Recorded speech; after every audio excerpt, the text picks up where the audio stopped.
Mary took off in haste, Luke tells us, raced off to see her cousin Elizabeth.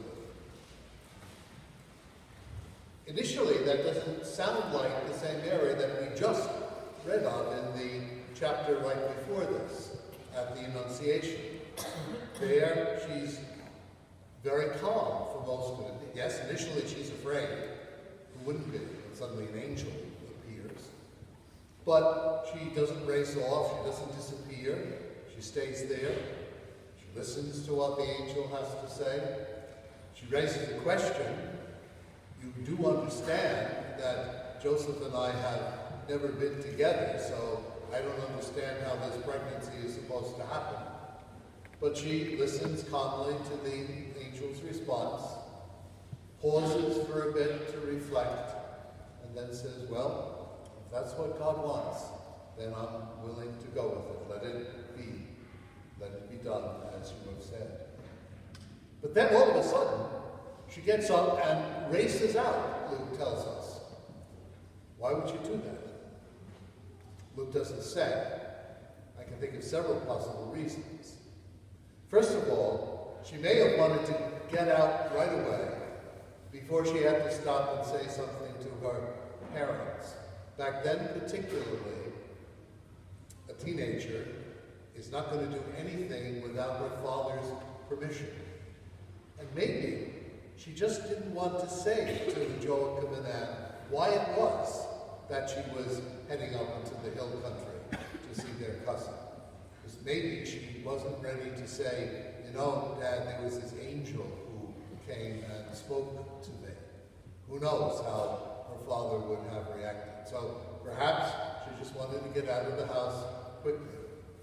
Second reason that she may have raced off so quickly is that Gabriel had told her that Elizabeth was towards the end of her second trimester, at an age when she shouldn't be having children at all. And Mary realized, here's a person in need, and she's going to need me, and so I better get there. But I wonder if a third reason why she left so quickly is that she wasn't ready yet to talk to Joseph about this. She knew he was going to be hurt. She knew he was going to be upset. She knew he was going to suspect that she was unfaithful to him. And once again, she didn't know how he was going to react to some story about an angel telling her that this was all the work of God. As you know, the only way Joseph finally did come himself to some sort of peace with this is that he received his own visitation from Gabriel, who told him, look, be at peace with this. This is all the work of God. Mary has been faithful to you. Don't worry about it. And then when she gets to Elizabeth, having gotten there so quickly, but still, she's always respectful of the customs.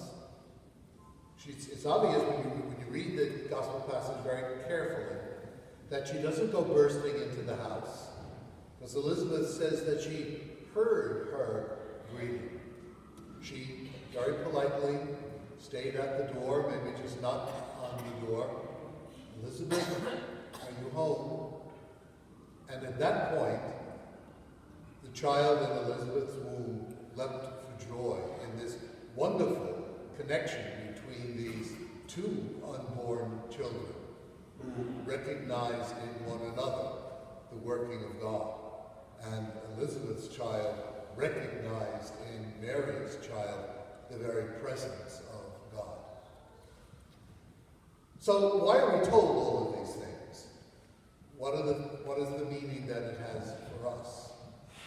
You and I, at times, like Mary, are faced with challenging decisions that we have to make. Some of them are very wonderful decisions, but challenging nonetheless. When we decide to get married, when we decide I'm going to commit my life to this person for the rest of life. It's a beautiful experience, but it's, from what people tell me over and over again, it's a bit scary at first. It's certainly challenging. There may be those moments when you're going to take a new job, and that's going to have implications not only for you, but for your family. It's a bit scary at first. It's challenging. How do you know that you're making the right decision at that point? Or it can be challenges that come because these are difficult situations, where you feel you have to speak to someone in your family or to a friend who is really messing up their life, who is getting addicted in one way or another, who is ending up in situations that are ultimately going to be destructive of them. And you don't want to do that. You don't want to risk the love, you don't want to risk the friendship, but you hear within your heart an angel speaking to you saying, no, you're the only one who's going to be able to get through to this person, so you better do it. Or for a young person at school, it may be standing up to someone who's bullying somebody else, and you don't want to do that. You don't want to get in the midst of that. And yet again, you hear an angel in your own heart saying to you, but you're able to do this. You're respected by the rest of your classmates. You're the one who needs to be able to stand up for this person who's being picked on. In all of those different possibilities, and so many others, you and I at times do face very challenging situations, just as Mary did. And I think that Luke tells these stories so that Mary can be an example for us in how to face them. In how, first, calmly, patiently, to listen to that voice of an angel within our own heart, within our own conscience. To raise questions, not simply to immediately run off, oh good, I'm going to do this, but to say, yeah, I need to think about this, I need to reflect on it, I need to hear whether this really is the voice of God speaking to me, or whether it's a voice coming from somewhere or something or someone else. But then, reflecting on it, thinking about it, asking the questions we need to ask, coming then to the point of saying, yes, this is what God wants me to do. And then we can quickly involve ourselves in doing it. And then so very often, not always, but so very often, when we do make that decision, when we do decide and do the right thing, there is, as there was for Mary and Elizabeth, a moment of real joy, a moment of real beauty, when we begin to see and understand that, yes, what we've done is right. It's coming close to the end of Advent.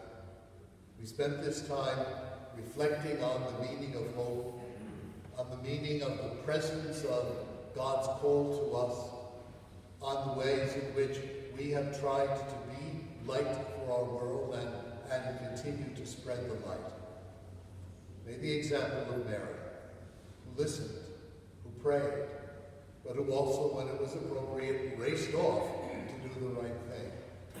May her example strengthen, support, and enliven us as we seek in our lives to continue to share the light.